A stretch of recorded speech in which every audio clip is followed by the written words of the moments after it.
Welcome to the Open to Hope Show. I'm your host, Dr. Gloria Horsley, and I've got a great show today for you with my wonderful co-host, my daughter, Dr. Heidi Horsley. Hi, Heidi. Hi, Mom. How are you? Great. And here's Alan in between us. That's right. Alan Pedersen, Executive Director of the Compassionate Friends. Great friend and a great partnership with the Compassionate Friends.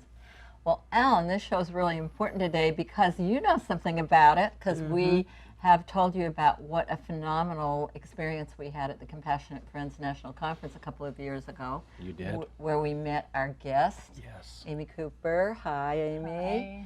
And what happened? How do you want to talk about what happened? Because it was amazing. Okay, I'd love to. We were doing a workshop called Finding Hope After Loss. And what we do is my mom and I do it together, and then we go out into the audience and we challenge everybody in the workshop to do one thing that's going to change their life. And Amy, who we didn't know at the time, said, you know what, I haven't sung since my son died. Wow. And my mom challenged her and said, well, why don't you sing now? And of course I was like, Mom, really? Why are you doing that? Don't push this poor woman. And Amy stepped up and started to sing, and the entire audience sung You Are My Sunshine with her. And it was so incredibly powerful. It was an amazing moment. Unbelievable. And we're going to talk about that again in a minute. And we want to say hi to Tom. Tom Tomasello. I love that name. Tom Tomasello. And it so happens that he is an accompanist sometimes for Amy, and it turns out that he's a bereaved parent also. Yeah. So we're sorry for the reason you're here and the reason we've gotten to know you, but we are so excited that you are here and we've gotten to know you and the great things that you're doing. So I'm going to let Heidi introduce both of you kind of properly, and then we want to hear more of your story. And then you're going to sing. Amy's going to sing, and Tom's going to accompany her, and then we're going to go out of the show with another song. So special treat, Alan. We get two songs today. I love it. Yeah. Yes, and I love our topic, and I know it's near and dear to Alan's heart because he also wondered, will I ever sing again after his daughter Ashley died?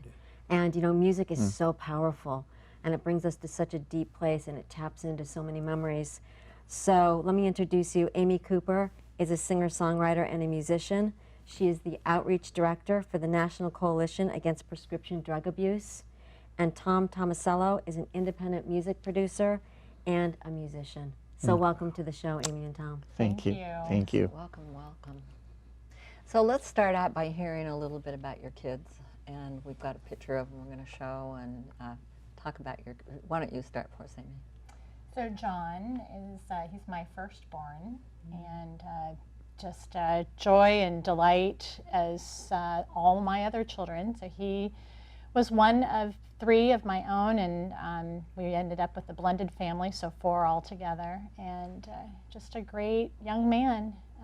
We had a typical upbringing in San Jose, California, and he was one of the children who sort of kind of walked a different walk than a lot of others. We, through his childhood, learned he was a little bit on the Asperger's spectrum. So while the others were on swim teams and football teams, he was more on the chess kind of side. He loved to play chess, was on the mock trial team and all that, and graduated from college and was starting, had a startup company, and unfortunately in July of 2014, so July 7th, we found out via phone call from the police that unfortunately he had passed away. Wow. So sorry. At 26. How long was that ago, did you say? July 7th, 2014. 2014. So 3 years ago. Yeah, it'll be 3 this upcoming July. That's not that long ago. Yeah. Good for you. Not You at know, all. being here. Yeah. Thanks for having me. That. Yeah. Tom, talk about your son, Rory. Oh, Rory. Rory was our youngest son. He was a very creative young man. Early on, we wanted to get him involved with typical stuff for little boys, sports, soccer, baseball, things like that. Nothing ever seemed to click. And then one day my wife got the brilliant idea of enrolling him at San Jose Children's Musical Theater and do the theatrical thing. And all of a sudden he started thriving in that. And I remember working once as a musical director for one of the productions, and my son Rory was in the production. Now, around the house, I'd never heard the young man sing at all. And so I figured, well, he's just a cast member. and we were fixing to do one of the numbers in rehearsal, and Rory steps up to the front of the stage, and I said, "Hey, son," I said, "you might want to move aside for the soloist to come forward." And he goes, "I am the soloist, Dad." Wow. And I'll never forget, we dropped the downbeat, and he just sang like an angel. That's amazing. It was amazing. I didn't even know we had that. But he went on to develop a talent for writing, and he would write plays. He directed plays in his high school, and was commissioned to write original works for a dinner theater group. And Rory was taken from us in November of 2009. He was crossing the street on the way back home from Starbucks, and it was a mid-block crosswalk. And turns out all of the cars had stopped for him as he crossed the street, except for one. And that one car struck him and hurtled him some distance, and he died about a week later in the hospital of brain injuries. That's really scary. And I was talking to Tom before the show and saying that this is so much more common than people know. Yeah. And you know, I live in New York City, and every 30 hours somebody is run over and killed by a car. And oftentimes, like you said, it's when people are crossing at red lights or on crosswalks. You know, where they think they're safe, so they're just kind of walking, not realizing that someone is going to go through that. Yeah. So that's really... And this drug abuse, or drug overdose, has really gotten huge. It's an epidemic. Jon, actually, the cause of his passing was a combination of 2 different opioids, along with some alcohol in his system. And we've, since he passed away, have learned a lot of not just about the epidemic that's taking place all over the country, all over the world now, and we're losing. You know, interestingly enough, we're talking about car accidents and accidents from cars. Our daughter actually was in a horrific car accident a number of years before Jon died. Thankfully, we were fortunate that she survived, but the statistics are showing now that we're losing more young people from drug-related deaths than car accidents. And like you said, a lot of it's prescription drugs. Enormous It's such a amount of growing them. problem. Yeah, and they're prescribed from, if you think about so many of our young people who are in sports that they get injured and then, they're prescribed opioids and then they become addicted and then they end up, in a really bad situation, and it's hard for them to find help because there's so much shame and stigma associated with that. Yeah, very tough. Well, I would like you guys to play for us, and you're going to sing, and then we want to talk about how music has helped you and what it's done for you. So why don't you go over to the set? All right. We will hear that. All right. And while they're there, I just wanted to talk with you guys about the fact. Alan, what's your thought on what they've been talking about? Well, advocating for a cause, music, there's so many things in our grief journey that can help us, taking the gifts that we have, or gifts we didn't even know we had. And I think today, the song they're going to do right now is the only song I have ever had recorded of my daughter singing to me, so it's very special for She me was to have singing it. to you? Ashley sang the song? The only sang. song I ever have recorded is her singing And the my song dad, we're and I about said to when hear. Amy was singing, the whole group was singing, my dad sang that to me all the time, "You Are My Sunshine." So let's hear Very it. special.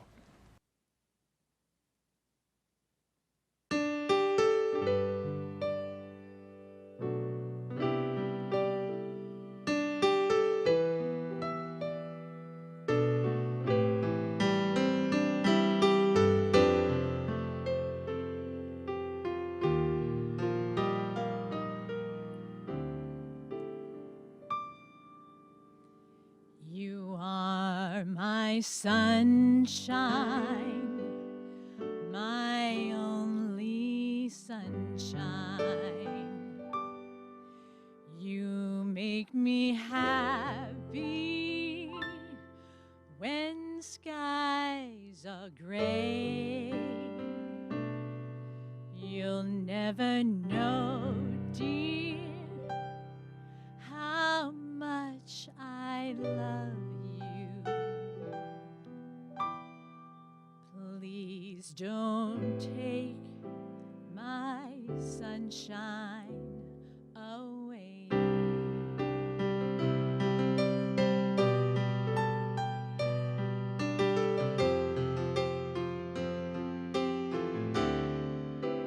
You are my sunshine, my only sunshine. You make me happy when skies are gray. You'll never know, dear, how much I love you. Please don't take my sunshine away.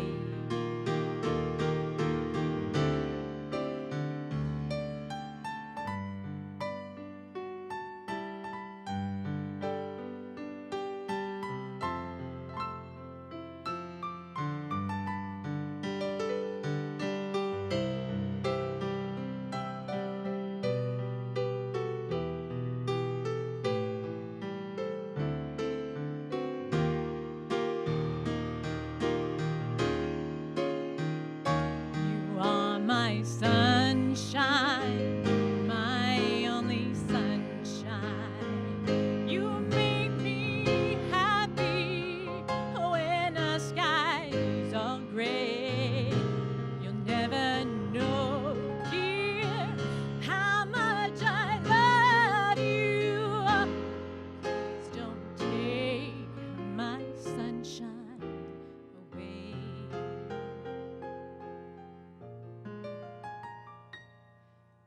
Please don't take my sunshine away.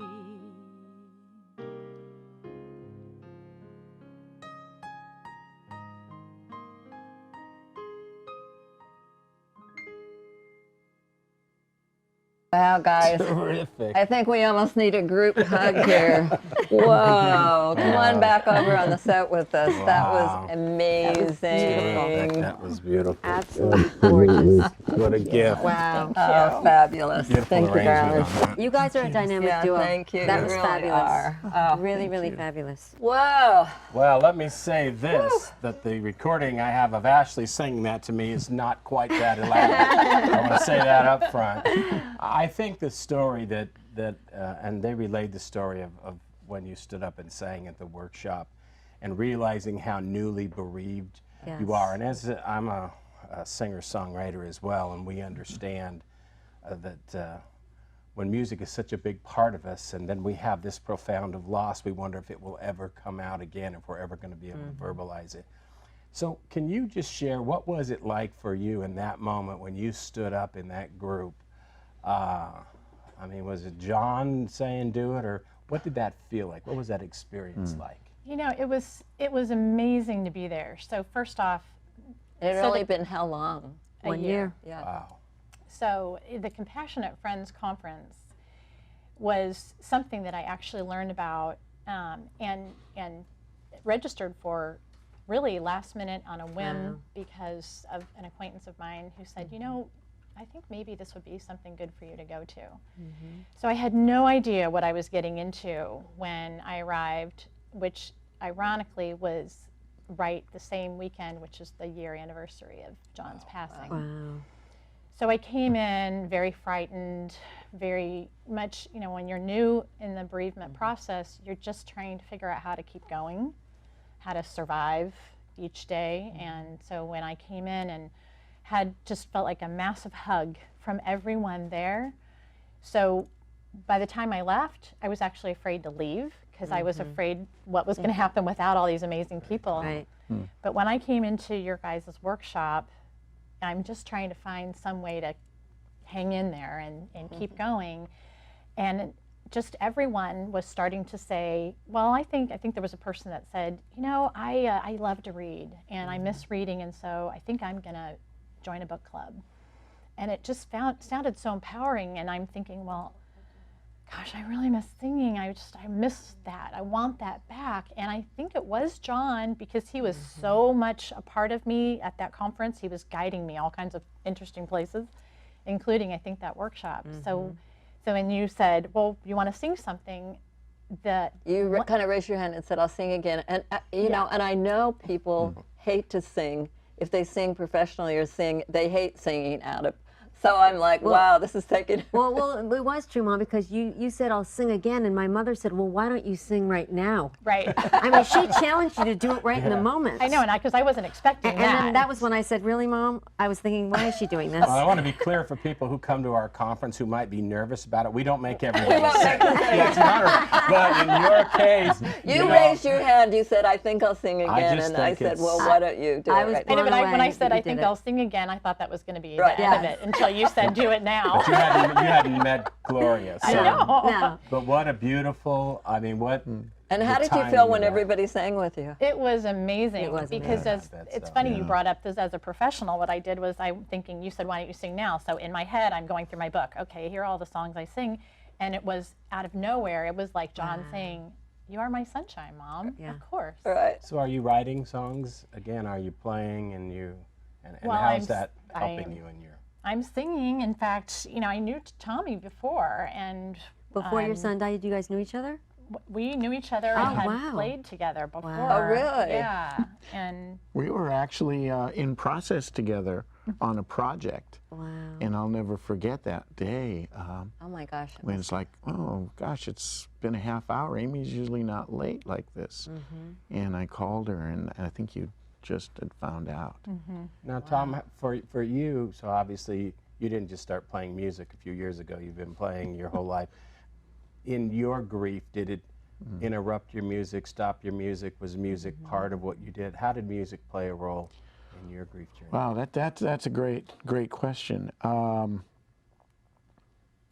Music is something that I'm blessed and privileged to do every day. Yeah, things sort of took a little bit different of a slant when that happened. I've always been the kind of person that whenever I work on a project, I sort of immerse myself in the project. One of the things I wanted to make sure of, I have a wife and another son. I didn't want to check out, you know, and bury myself so much that, you know, I wasn't there for them. So the music helped me a lot. I would sit down and I would just sit at the piano and just create things, just write stuff. But I also have to say in the same breath that probably one of the most therapeutic things at the time, I do a lot of bicycling. And we live in the town of Morgan Hill. And there's some very beautiful bicycling in the hills behind Morgan Hill. And I'll never forget, many times I would do my loop back in the hills. And no cars back there. It's pretty remote. And I would be riding and I would just scream at the top of my lungs. Wow. Yeah. And I would just,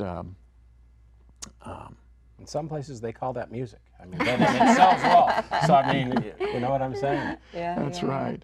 Well, we're gonna have you do another song after we finish the program, and I just wanted to pick up on that for a minute because I know you read it at your son's funeral. You wrote it, Wow. and then read it, and talk about that. Yeah. So when John was born, I wrote this. I thought it, you know, it was like a lullaby to him, and so I kept it. I would sing it to my other children too, but I wrote it for him when he was born, and actually it still is on a yellow piece of tablet paper that I wrote down the words, and it's in his baby book, and so I wanted to include that in his service. So I wasn't going to sing it, but I thought, well, I can read the words. And another really interesting, ironic thing is at the Compassionate Friends Conference last year, I sang at one of the special programs that was related to substance abuse loss. And you guys had Olivia Newton-John was singing, Yeah. and I love Olivia Newton-John, and so I was super excited that she was going to be there. And I got her CD, And we came home, and I was just busy in the kitchen, and I was telling my husband, well, we should listen to that CD. And you know what is on that CD? Her singing the exact words from the prayer card that we had at John's service. Oh my God! And you wrote those. Some of the words are similar, but I'm just saying that there's a lot of emotion associated with that. So this is a song that I had in my head, and the melody, and then I worked with Tommy, and he gave me one of the best gifts in the entire world, which is, it's a real song. It's a chart. He helped me. We put it together. Wow. I've never sung it before until today. This will be the first time you've sung it. First time. We are. Wow, we're honored. And how has it been for both of you to work on that song together? How was that? It was actually a pretty amazing process because I could totally relate to what she was feeling. Yeah. Very similar emotions myself and my wife have gone through. There were tears in the process, but it was also kind of healing to be able to work on that song. Yeah, really neat. Yeah, wonderful. Give us some of the words before you sing it. So it's all about, you can imagine, your first baby, they're a miracle. So all of them, you look at them and you just can't believe that they're here. And they're just so dependent on you, and they just love you, and they look up at you with their eyes, and the amount of love that you have for them, I mean, they're part of you. And that's what's so beautiful, is they're always a part of you, no matter what. You know, the great part I think about writing songs too is that, and in sharing this today and the people that will get to see this, is that us as songwriters, a lot of people can't voice that. So we get to voice what other people can't necessarily voice. So it's an honor to do that, and each time you do that, it helps somebody else heal a little bit because you're able to put into words and into music what they want to. And I think that's the greatest gift about writing songs about something so profound and so deep and so personal as this loss. And I'm sure that's what you felt writing the song, and it's an amazing process. Well, they're gonna close the show for us, so I want to thank you guys for being on the show today. Thank you so much. It's been amazing, and Excellent. I know it's going to help a lot of people, and what you're doing for your kids and remembering them. And what a great way to remember your kids, right? Absolutely. Absolutely, yes. Thank you for the music. Because and we're helping always people talking heal. about rituals and what you can do and all that kind of thing, and it is a gift for you guys. Because I'm not a musician, so I think of Alan too. It's music is a real gift to be able to. And it helps so many. Jon and Rory looking down and Yeah. watching you do this work that you created together. So I'm Yeah, excited. it's really Yes. wonderful. And you can go ahead over the other set, and we'll kind of close the show here while you're standing over there, and I'll tell you when to sing, okay? Thank you. Thank you, guys. Thank you so much for being on. Well, what a great show today. Yes, it is. It Music is. is powerful. Really wonderful. I think that it's very unique that two bereaved parents came together. Took And their even innate gifts. before. Yeah. I mean, what an amazing thing that Tom was here to help her Absolutely. in It's this so world. ironic. And that's kind of what Compassionate Friends is all about. And we hope that you will go to the Compassionate Friends National Conference in Orlando this year. And we want to thank you for watching our show, and visit us at opentohope.com and at thecompassionatefriends.org. And we all want to say here, if you've lost hope, please lean on ours until you find your own. And God bless. And now, from Amy.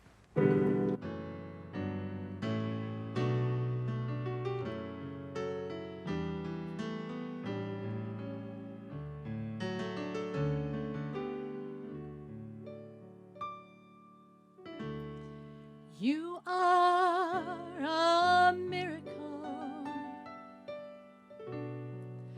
a beautiful miracle,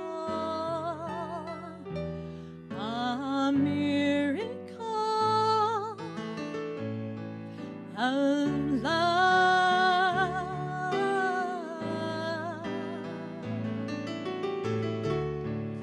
You're a miracle, a beautiful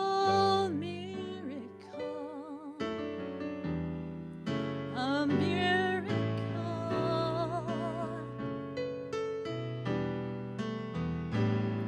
of love. You're the sunshine in the morning, so sweet and bright.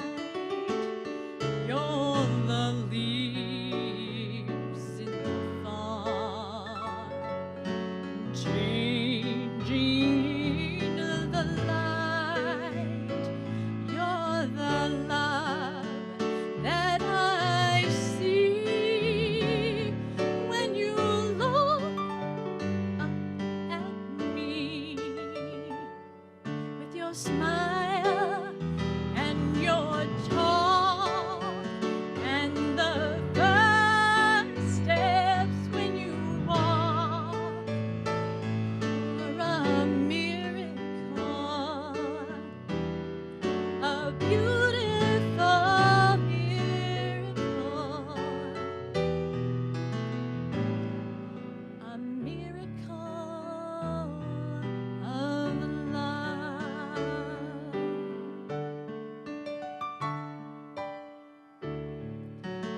Miracle of love. Absolutely Really? gorgeous. Thank you for Thank you. debuting it on the show. Sorry. You guys are Yeah. wonderful. Thank you for sharing.